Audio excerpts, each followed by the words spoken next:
E não é fácil você lidar com... Na verdade, a gente está falando do esgoto da sociedade, né? As pessoas que cometem esses crimes brutais... não é algo muito agradável, Giovana. Não, assim. tem que ter um preparo, né? Não é um tema fácil de lidar. Eu que faço de longe, eu faço coberturas de casos já muito investigados, que jornalistas já cobriram e incansavelmente, e às vezes tem caso que me pega, assim, por exemplo, o da Daniela Pérez, foi um que eu assisti o documentário e eu sempre quando me perguntam qual o caso que mais te abalou, foi da Daniela Pérez, de anos e anos atrás, mas quando a gente vê aquela menina tão nova, né, sem vida por causa de duas pessoas completamente perturbadas. Então, eu imagino para vocês que estavam ali na linha de frente com a polícia. Vocês estavam na linha de frente com a polícia. No caso da Daniela Pérez, eu trabalhava com ela. Eu trabalhava Você naquela trabalhava novela. com ela? Sim, eu trabalhava na novela. Meu Deus.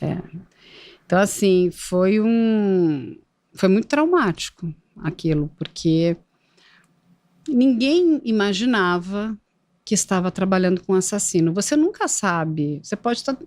que a gente diz, né? Mas fulano... ele abusa, você não sabe quem é o abusador, você não sabe quem é o assassino, ele pode estar convivendo com você. Pode. E infelizmente, no caso, o Guilherme de Pádua, ele trabalhava com a gente. Então foi bem... Mas você trabalhava na novela? Trabalhava na novela, eu era produtora da novela. Meu Deus! Quem faz o curativo no dedo da Daniela, quando ela se corta no estúdio, sou eu e a camareira. Tanto que eu vou depor 2 vezes... ali, né, para o delegado explicar, porque uma das coisas ela tinha um corte no dedo, que eles queriam saber o que era, que não tinha ligação com as punhaladas que ela tinha levado. E era uma época entre Natal e Ano Novo, e na TV Globo, naquela época, era assim,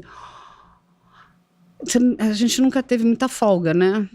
Principalmente numa época onde, assim, a TV Globo, ela comandava, né? Sabe? E a gente estava gravando aquelas cenas. E o Guilherme de Pádua tinha cenas para gravar com a Daniela. E ele ficou lá. E não ia embora. E ele ficava, né? Sempre em volta ali, né? Mas ele já tinha gravado as cenas dele? Já tinha gravado as cenas dele, mas ele tinha mais uma pequena cena, Giovana, para gravar. Né? E ele ficou ali. E ele foi num...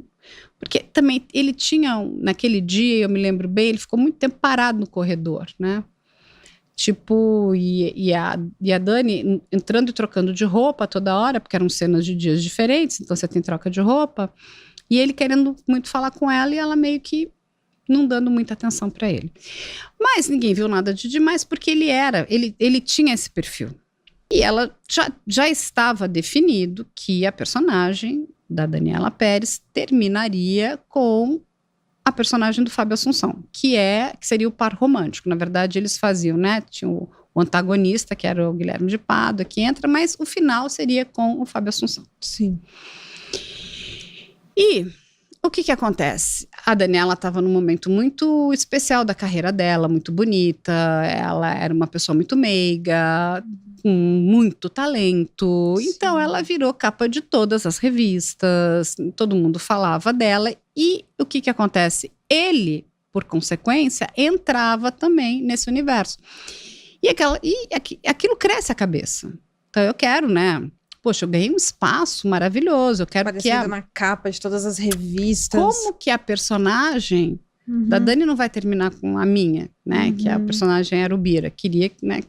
Vai terminar com a do Fábio Assunção. Então, de uma maneira muito louca, desconectada, ele achou que pela Dani ele conseguiria ter algum privilégio com a mãe dela, que era a autora da novela. Que isso de fato é um problema. Porque ela é filha da autora. E apesar delas manterem ali uma questão profissional bastante respeitosa, Então não fala, mas você é filha, né? Então, sabe, será que eu não vou conseguir algum benefício com você? Me ajuda lá, né? Fala com a sua mãe. Exatamente, para chegar na Glória. E a Glória era muito blindada, né? Pela produção, pela direção, porque senão vira uma encheção absurda, né? Todo mundo quer saber a gênese da personagem, não dá para fazer isso, não dá para fazer aquilo. E um elenco gigante, com vários núcleos. Sim. Essa é uma realidade. E quando aquilo tudo está definido, eu acho que alguma coisa acontece na cabeça desse rapaz, porque de verdade, assim, ele era chato, ele era inconveniente, mas ninguém podia imaginar que ele fosse fazer tamanha brutalidade. Não, claro que não. Pessoa chata, inconveniente tem em todo canto, entendeu? Né? Você vai imaginar. Exatamente. Você vai, ai, cara é chato, o cara não vai embora, fica pegando no pé da moça e não sei o quê. E ela estava ensaiando para uma peça com o marido dela, o Raul Gazola. E naquele dia, a Marilu Bueno iria com ela para a peça. Só que como a novela, as cenas acabaram tarde, né, dessa novela, a Marilu falou, gente, eu tô muito cansada. Ela falou, Dani, eu não vou com você não, eu vou voltar com o pessoal da produção. Como a gente gravava na Taikon, a gente... A TV Globo tinha um transporte que saía, que era um micro-ônibus com todo mundo de lá até a Von Martius, que é onde fica a Vênus Platinada, que é onde eram os estúdios das outras novelas, é onde hoje só tem jornalismo lá, que é ali no Jardim Botânico, para tirar todo mundo da Barra para levar para o Jardim Botânico. E a Marilu fala, eu vou voltar com eles. E a Dani fala, ok. Eu não sei, né? Todo mundo fica... A Marilu muitas vezes falou, será que se eu tivesse ficado com ela, isso talvez não tivesse acontecido? Mas assim não existe. Pra saber, não tem como. E aí é que vai ter aquela questão onde ela vai tirar aquela última foto com aquelas crianças. E essa é a última vez que ela é fotografada. Aí tem aquela parada naquele posto de gasolina, que aqueles frentistas são de fato são as pessoas, são as testemunhas que vão corroborar, né, com a informação de que ele estava ali com ela. Sim. E depois lá na frente, esse advogado que estava indo para casa encontra esses carros, anota a placa. Isso aí e repassa para a polícia, porque achou um tanto quanto estranho, porque o que a gente tem que lembrar que naquela época, aquele pedaço não tinha nada na Barra, era um mato. Hoje não, hoje já tem muitos prédios, já tem muitas casas, mas não tinha nada, absolutamente nada. Sabe, o visual era completamente diferente. Só que ele anota a placa e como eles tinham adulterado o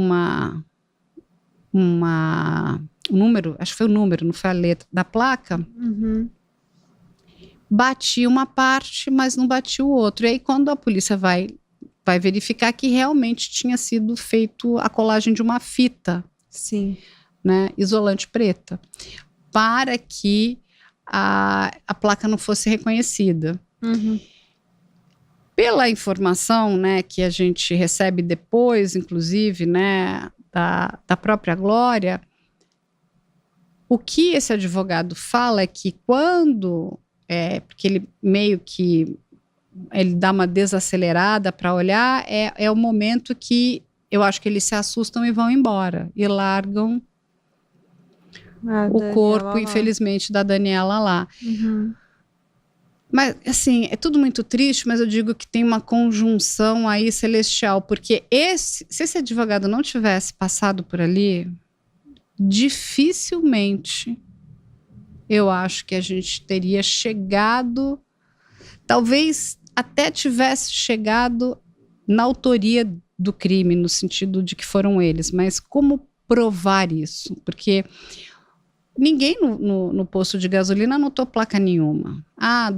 Eles pararam, discutiram um pouco, mas até aí não é prova de absolutamente nada, né? Exatamente. É tudo muito circunstancial. Exato. Agora, ele encontrar aqueles dois carros parados e exatamente onde foi encontrado o corpo da Daniela, aquilo racha o caso. Agora, quem faz toda a investigação foi a Glória Pérez. A Glória Pérez. Foi ela. Foi a persistência dessa mãe para que esse crime fosse esclarecido. Ela passou, aquilo tudo é verdade que está no documentário, ela passou dias naquela casa pedindo, implorando, porque as pessoas tinham muito medo. Sim. Infelizmente, a própria polícia não estava fazendo um bom trabalho, porque assim, estava achando muito exagerado que pudesse ter sido ele. Então, assim, existia não estava acreditando que uma era ele? possibilidade, sim, tinha umas coisas muito estranhas que aconteciam ali. E aí ela para de escrever a novela nesse período. Gilberto Braga escreve para ela alguns capítulos, infelizmente ela tem que voltar para terminar essa novela. Isso é uma das coisas que nunca ninguém entendeu, né?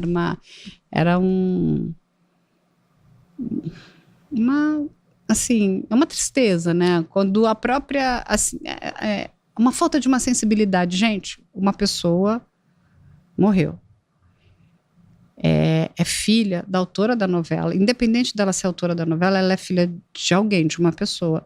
Todos nós fomos afetados, né, diretamente por esse crime, porque você, né, passa dias e dias tentando entender o que a gente não tinha visto e como talvez a gente pudesse ter percebido alguma coisa que a gente não percebeu, para poder tentar evitar. Você fica dias, meses, anos, mas o que a gente não viu ali? Será que a gente poderia ter feito alguma coisa?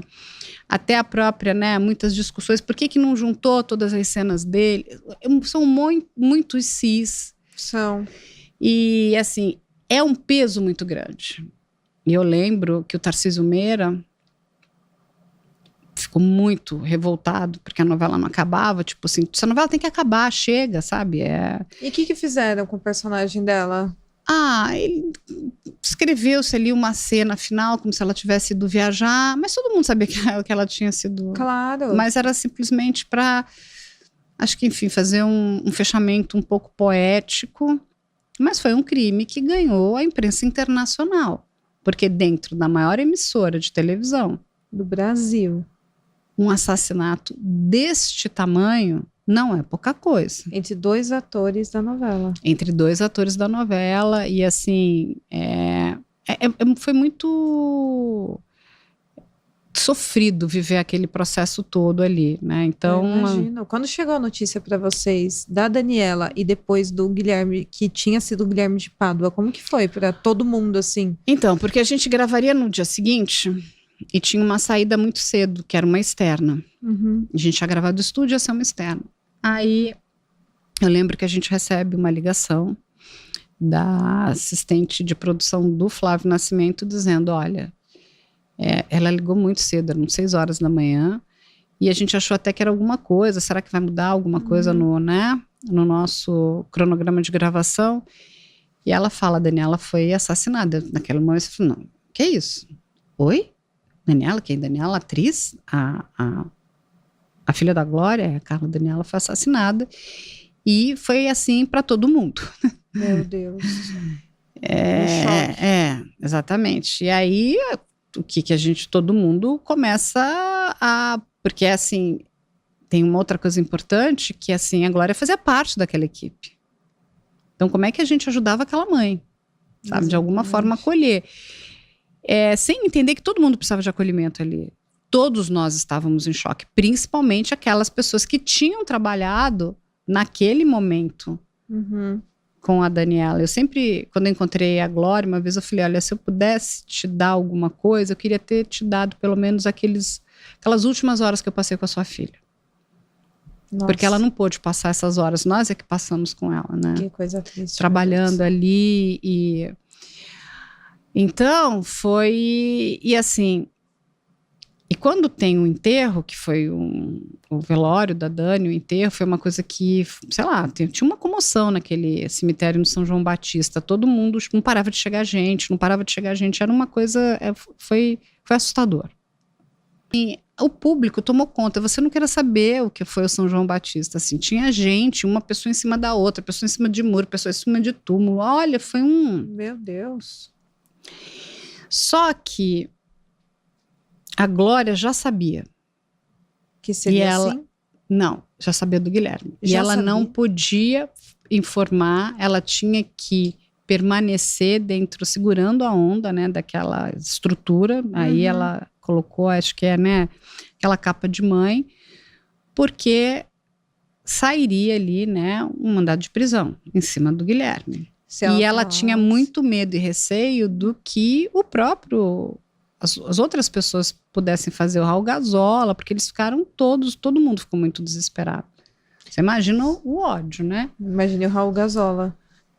Que era o marido da Dani na época. Então, assim, foi tudo muito triste. E ele foi no enterro, né? Foi. Ele abraçou a mãe, ele foi na delegacia com ela. E no enterro, você falou que ela já sabia. Já sabia. E ela teve que manter... fingir que não sabia de nada, porque ele poderia fugir. Exatamente. Então tinha que ter calma, confiar. Muita frieza. No momento de muita dor, você está se despedindo da sua filha. Muito controle, não é frieza, muito controle. Mas eu acho que você tem que ter tudo mesmo. Por um filho, eu acho que a gente faz qualquer coisa, Giovana. A gente faz coisas que a gente nem imagina que pudesse fazer. Verdade. E naquele momento, uma mãe está em estado de choque. Porque, assim, no fundo, eu acho que você precisa viver o luto até para entender tudo isso, porque fica naquela cabeça, não, ela vai voltar, né? Não, ela não vai voltar. Precisa cair a ficha, né? Falam que não demora. É fácil cair essa ficha, né? Não é fácil, até porque você imagina, todos os jornais só falavam disso, todas as emissoras, essa mulher não tinha paz. Nós não tínhamos paz. E ainda ela teve que investigar, ela teve que ir atrás, foi do cara do posto que ela foi atrás? Foi, pedindo para que ele... Pelo amor de Deus... E se aquele homem tivesse denunciado, isso nunca saiu da minha cabeça, por que ele não avisou? Por que não ligou pra polícia? O cara deu um soco aqui na cara da menina, enfiou no carro. Mas assim... Não,